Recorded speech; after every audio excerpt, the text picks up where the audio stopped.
இணைய பாதுகாப்பு ஆய்வாளராக தோழர் தினேஷ் பாண்டியன் அவர்களை நான் வரவேற்கிறேன். தினேஷ் பாண்டியன், வணக்கம். வணக்கம். நாம் இப்போ பேசிக்கிட்டு இருக்கிற இந்த சப்ஜெக்டில் உங்களுடைய பார்வை என்ன? நான் கேள்விகள் எழுப்புவதற்கு முன்பு இதனுடைய அடிப்படைத்துவமான நடைமுறைகள், புரிதல்கள், இது எந்த மாதிரி சாத்தியக்கூறு இருக்கு?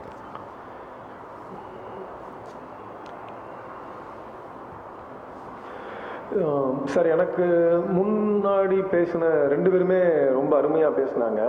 அதில் ஒரு 2 பாயிண்ட்டை மட்டும் நான் ஃபஸ்ட்டு எடுத்துகிட்டு மற்ற என்னுடைய கருத்தை நான் சொல்கிறேன். ஃபஸ்ட்டு மேடம் ரொம்ப அழகாக சொன்னாங்க.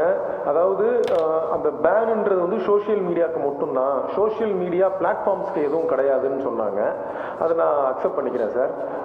கோவிட் டயத்தில் எல்லாருமே மைக்ரேட் ஆனோம்னு சொன்னாங்க. மைக்ரேட் ஆகி இந்த மாதிரி ஒரு பிளாட்ஃபார்ம்ஸ்குள்ளே வந்தோம்னாங்க. இப்போ பேசிக்காக நாங்கள் இந்த டெக்னிக்கலாக பார்க்குற ப்ராப்ளமே வந்து அந்த மைக்ரேஷன் தான். திடீர்னு வந்து ஒரு கோவிட் டைம் வந்துட்டனால எல்லாருமே ஆன்லைன் பிளாட்ஃபார்ம்ஸ்க்கு வந்து தள்ளப்பட்டோம். உடனே எல்லாருமே virtual class rooms, virtual study rooms எல்லாமே ரெடி பண்ணோம்.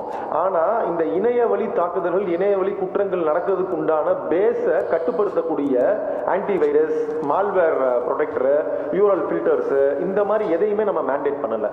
திடீர்னு ஒரு ஷிஃப்ட் வந்துட்டனால எல்லாருமே டக்குன்னு மைக்ரேட் ஆகி உள்ளுக்குள்ள அந்த பிளாட்ஃபார்முக்குள்ள வந்துட்டோம்.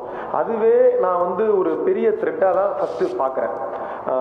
ரெண்டாவது, இப்போ சார் சொன்னாங்க நிறைய ஆல்ரெடி ரூல்ஸ் நிறைய இருக்கு, எல்லாமே சட்டங்கள் திட்டங்கள் நிறைய இருக்கு அப்படின்னு சொன்னாங்க. இதுல ஒரே ஒரு பாயிண்ட் மட்டும் நான் முன்வைக்கிறேன். ஆல்ரெடி டிபி நம்மளுடைய டேட்டா ப்ரொடக்ஷன் ஆக்ட்ல இந்தியாவில் வந்து 18 வயசுக்கு உட்பட்டவங்களுக்கு இந்த சட்டம் வந்து இருக்கு. ஆனா அது பேனா இல்லை. அது எப்படி இருக்கு அப்படின்னா, ஒரு ரெகுலேட்டரி பாடிக்குள்ள வரணும். 18 வயசுக்கு உள்ள இருக்கிறவங்க வந்து அவங்க பேரண்டியல் கண்ட்ரோல்ஸ் எனேபிள் பண்ணணும். அந்த 18க்குள்ள இருக்கிறவங்க வந்து கன்சர்ன்ஸ் கொடுக்கணும். பேரண்டியல் கன்சர்ன்ஸ் கொடுத்து தான் உள்ளுக்குள்ள யூஸ் பண்ணுன்ற சட்டம் ஆல்ரெடி இருக்கு. இப்போ நம்ம இம்போஸ் பண்ணி இப்போ நம்ம கேட்கறது வந்து கண்டிப்பான முறையில் யூஸே பண்ணக்கூடாது, இந்த 16 வயசுக்கு உட்பட்டவங்க யூஸே பண்ணக்கூடாதுன்றத வந்து நம்ம கேட்குறோம் சார்.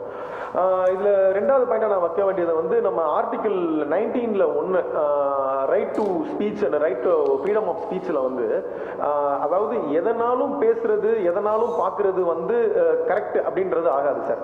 சரியான விஷயங்கள், சரியானவற்றை பேசுவதே right to speech and right to சி அந்த ஆக்டை நான் பார்க்கறது சொல்றேன். அதே மாதிரி இப்போ ஒரு சென்செக்ஸ் வந்து உலகளாவிய சென்செக்ஸ், ஒரு பெரிய சென்செக்ஸ் எடுத்தாங்க. அதுல வந்து இந்த 18 வயசுக்கு உட்பட்ட இளைஞர்கள் ஒரு 1000 பேர் இருக்காங்கன்னா, அந்த 1000 பேர் பார்க்கக்கூடிய கண்டென்ட்ஸ், நீங்க நம்ம சொல்லக்கூடிய சோஷியல் மீடியா பிளாட்ஃபார்ம்ஸ்ல, ஓடிடி பிளாட்ஃபார்ம்ஸ்ல எந்த மாதிரி கண்டென்ட்டை பார்க்கறாங்கன்னு சொல்லி ஒரு சென்செக்ஸ் எடுக்கும் போது, வயலன்ஸ், அப்ஸ்கீன், ஹேட், அதாவது கான்ட்ரவர்சி, இதைத்தான் அதிகமா பாக்குறாங்க. நல்ல கண்டென்ட்டை பார்க்கிறவங்களுடைய டேட்டா வந்து ரொம்ப ஒரு 1000 பேர்த்துல வெறும் ஒரு 60 இருந்து 70 பேர் மட்டும்தான் ஒரு நல்ல கண்டென்ட்டை உட்காந்து பாக்குறாங்க, ஒரு மினிமம் டைம்ல பாக்குறாங்க. மற்றபடி 910 பேருமே பாக்குறது வந்து இந்த proactive contents, controversial content, obscene தான் பாக்குறாங்க. இதுக்கு ஒரு சின்ன எடுத்துக்காட்டு என்னன்னு பாத்தீங்கன்னா சார், ஒரு மூவி ரன் ஆகிட்டே இருக்கும். நார்மலா இருக்கிற சீன்ஸ் வந்து ரொம்ப வியூஸ் போகாது. ஆனா ஏதோ ஒரு ஆக்சிடென்ட் ஆயிடுச்சு, அந்த இடத்துல 2 பஸ் இடிச்சிருச்சு, ரத்த கலவியை பாருங்கள் அப்படின்னா அது ஒரு 1 லட்சம் பேர் பார்ப்பான் அந்த இடத்துல. ஒரு நல்ல விஷயத்தை பார்க்கறதுக்கு மக்களுடைய ஜெனரலா ஒரு ஹியூமன் டெண்டன்சி படி, என்னைய விட மேடம் நல்லா எக்ஸ்பிளைன் பண்ணுவாங்கன்னு நினைக்கிறேன் இந்த கான்செப்ட்ல. அதாவது ஒரு நல்ல விஷயத்தை பார்க்கறதோ, ஒரு கான்ட்ரவர்சியல் கண்டென்ட்டோ, ஒரு ஹேட்டை பார்க்கறதோ, ஒரு அப்சீனை பார்க்கறதோ தான் நம்மளுக்கு வந்து அந்த ஸ்க்ராலிங் வந்து டக்குன்னு வருது. ஸோ இந்த மாதிரி விஷயங்களை வச்சுதான் இந்த சைபர் கிரிமினல்ஸ் உள்ள வராங்க. இன்ஸ்டாகிராம் யூஸ் பண்றனாலயோ, சோஷியல் மீடியா பிளாட்ஃபார்ம்ஸ் யூஸ் பண்றனாலயோ தப்பு கிடையாது. இதை ஏன் வந்து இந்த பேன்ன்ற வரைக்கும் நம்ம கொண்டு போறோம் அப்படின்னா, மனரீதியான உளவு ரீதியான மாற்றங்கள் ஒண்ணு. பட் இது வந்து சைபர் குற்றங்கள் பண்றவங்களுக்கு வந்து ஒரு ஓபன் கேட்டா இருக்கு. இப்போ இன்ஸ்டாகிராம், இப்போ யார் சார் தனித்தனி மொபைல் வாங்கி கொடுக்குறாங்க? உங்களுடைய பேரண்ட்ஸ் கண்ட்ரோல் இருக்கு. ஒரு காஸ்ட்லியான ஐபோன் வச்சிருக்காரு, அந்த ஐபோன்ல தான் அந்த குழந்தை இன்ஸ்டாகிராம் பார்க்கும். அந்த குழந்தையும் அந்த 15 வயசு 16 உட்பட்டவங்க அந்த ஏஜுக்குள்ள தான் அவங்களும் பார்ப்பாங்க. அப்ப அந்த போன்ல தான் உங்க பாஸ்வேர்ட் இருக்கு, உங்க ஜிபே அக்கௌண்ட் எல்லாமே இருக்கு. ஒரு சைபர் குற்றம் பண்றவங்களுக்கு இது ஒரு பெரிய ஓபன் கேட் பண்ற மாதிரி இல்லையா சார்?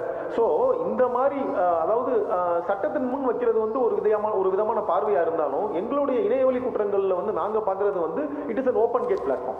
அதாவது யாருனாலும் இந்த ஒரு 16 வயசு 17 வயசு பசங்களுக்கு ப்ராப்பரான ஸ்ட்ரக்சரைஸ்டா இல்லாம அந்த போன்ஸ் அவங்க யூஸ் பண்ணும்போது, பேரண்ட்ஸ் போனை யூஸ் பண்ணும்போது, that could be a potential finance loss, data loss. Personal photos எல்லாருமே இன்னைக்கு மொபைல் போன்ல தான் வச்சிருக்கோம். அதன் மூலமா அந்த ஆத்தென்டிகேஷன், ஒரு சம்பந்தமே இல்லாத ஆப்புக்கு வந்து நீங்க வந்து கேலரி அக்சஸ் கொடுத்துட்டீங்கன்னா உங்க போட்டோ ஃபுல்லா அந்த ஆப் எடுத்துரும். நாளைக்கு அந்த போட்டோ ஒரு ஒரு பிரைவேட் அப்ளிகேஷன்ஸ்ல வெளியே வரும், ஃபார் காஸ்ட்டுக்குன்னு வரும். ஸோ இந்த மாதிரி இது ஒரு பெரிய ப்ராடான ஏரியாவை நான் பார்க்குறேன் சார். திரு தினேஷ் பாண்டியன், உங்களுடைய கருத்தை வைங்க, நிறைவு கருத்தா இந்த நிகழ்ச்சியினுடைய ஒரு ஆய்வாளரா.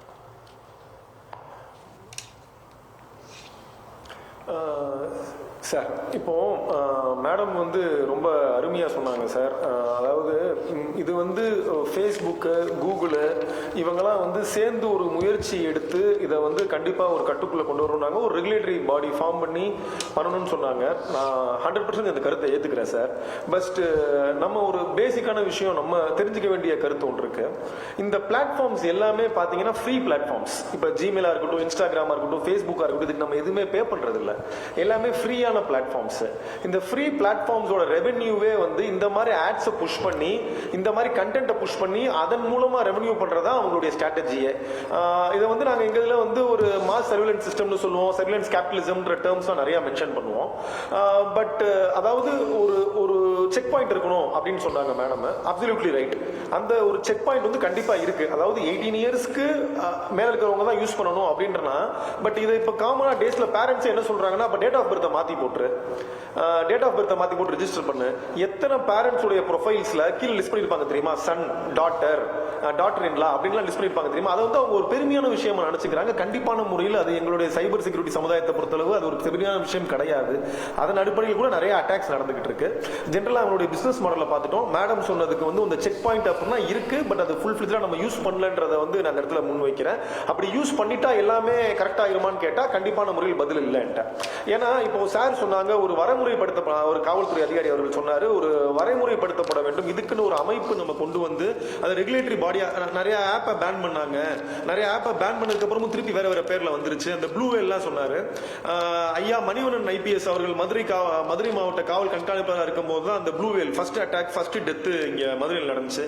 அப்ப தனிப்பட்ட முறையில் ஒரு டீம் போட்டு எக்ஸிக்யூட் பண்ணி அந்த இதை ஃபுல்லா கண்ட்ரோல் பண்ணோம். அதுல எனக்கும் ஒரு வாய்ப்பு கொடுத்திருந்தாங்க. காவல்துறை எவ்வளவு கஷ்டப்பட்டுச்சுன்றது எனக்கு தெரியும்.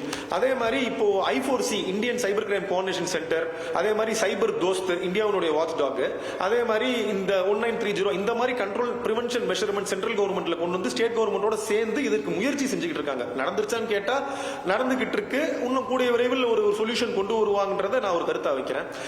ஃபர்ஸ்ட் பேரண்ட்ஸ்க்கு மேடம் சொன்ன மாதிரி பேரண்ட்ஸ்க்கு அந்த அவேர்னஸ் வேணும் சார். என் குழந்தை எதை பயன்படுத்த வேண்டும் அப்படின்ற ஒரு பேசிக் புரிதல் இருந்தாதான் இது வந்து ஒரு பெருமையான விஷயம் அல்ல. மேடம் சொன்ன மாதிரி பேரண்ட்ஸோட விளையாடுறதுதான் பெருமையான விஷயமே தவிர ஃபேஸ்புக்லயோ இன்ஸ்டாகிராம்லயோ பேரண்ட்ஸோட சேட் பண்றது வந்து பெருமையான விஷயமா நம்ம இந்த சமுதாயத்துல பார்த்தோம் அப்படின்னா இந்த சமுதாயம் வந்து கொஞ்சம் கொஞ்சமா இறங்கிக்கிட்டு தான் போதே தவிர ஒரு நல்ல சமுதாயத்துக்கு, ஆரோக்கியமான சமுதாயத்துக்கு ஒரு வழி இல்லைன்றதை என்னுடைய கருத்தை முன் வைக்கிறேன் சார்.